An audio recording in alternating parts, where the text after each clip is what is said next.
Bonjour à tous, bienvenue dans ce Facebook Live pour parler de deux très beaux romans des éditions de La Martinière dans la belle collection, la Ruby, ces couvertures elles sont quand même magnifiques. Deux beaux romans, Caroline Dorca-Fenech, Rosa Dolorosa et Dominique Maison, Avant les diamants. On va parler des deux titres qui sont fabuleux et qui ont un sens évidemment tous les deux. Évidemment c'est un Facebook Live, ça veut dire que vous pouvez poser des questions, on y répondra tout à l'heure. Alors, je commence par lequel? Par Rosa Dolorosa peut-être, de Caroline Dorca-Fenech.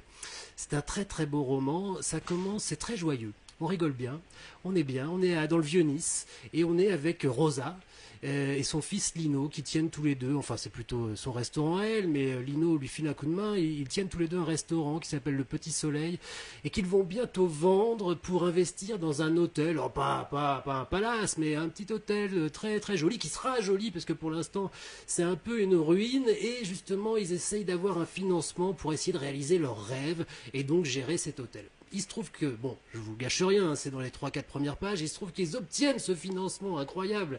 Donc ils sont très contents et on est content avec eux, on est très enthousiastes. On va fêter ça dans la boîte de nuit du coin, avec Marc, qui est le compagnon de Rosa. Et puis on fête ça et on fête tellement ça que bah, on boit un petit peu forcément. Donc Rosa rentre chez elle et puis Lino, quelques minutes plus tard, la suit.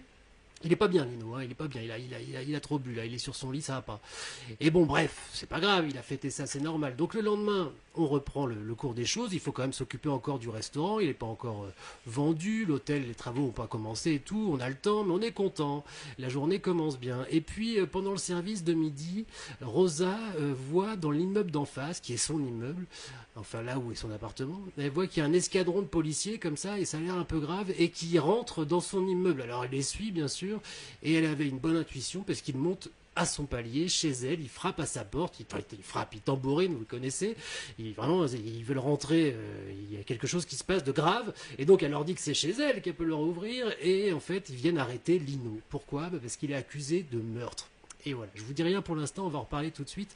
Il y a aussi le livre de Dominique Maison, Avant les diamants. Alors, il n'y a rien à voir, mais tout aussi génial. C'est entre Tarantino, Raymond Chandler, Dashiell Hammett. Bref, ça se passe dans les années 50, en 53 exactement.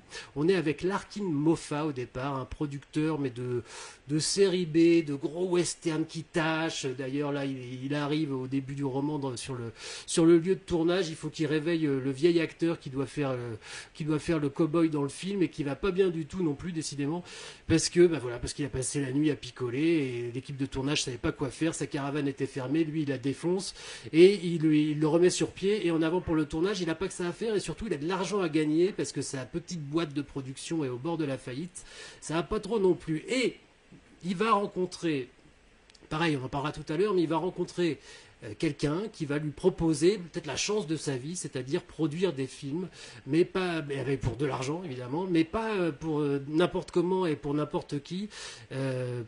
Produire des films plutôt de propagande militaire. Et alors là, on se balade dans l'univers d'Hollywood des années 50, Errol Flynn, Clark Gable, Kim Novak, c'est glamour, c'est plutôt glauque en fait, c'est plutôt très glauque et très bien documenté, on va en parler tout de suite avec Dominique Maison. Mais d'abord, Caroline Dorca-Fenech, c'est votre premier roman, donc Rosa Dolorosa. Alors ça fait quoi le premier roman? C'est chouette, hein? Vous êtes allé dans les librairies voir s'il était bien installé et tout ça? C'est émouvant, en tout cas, de le partager. Je ne suis pas allée tout de suite dans les librairies, en fait. Hein. Donc, le jour de la sortie, j'étais un petit peu tétanisée chez moi, j'étais un petit peu angoissée. J'ai attendu quelques jours aussi que les libraires puissent le mettre en rayon. Et ensuite, je suis allée à la rencontre, effectivement, de mes libraires amis. Parce qu'on donne de Autour. soi, évidemment, quand on publie un livre. C'est vrai que c'est ça ce qui est un peu intimidant quand même. Oui, on donne de soi, surtout que là, bon, j'ai mis beaucoup de temps pour écrire Oui, c'est une dizaine d'années pour écrire ce roman. Voilà, oui, à peu près, enfin, évidemment pas à temps plein, mais bon, oui, donc j'ai vécu longtemps seule avec Rosa, avec mon personnage, et donc c'est vrai que ce moment où je l'ai Ouais, partagé, oui, c'était émouvant. c'est Ouais. le. Allez, vas-y, mon petit.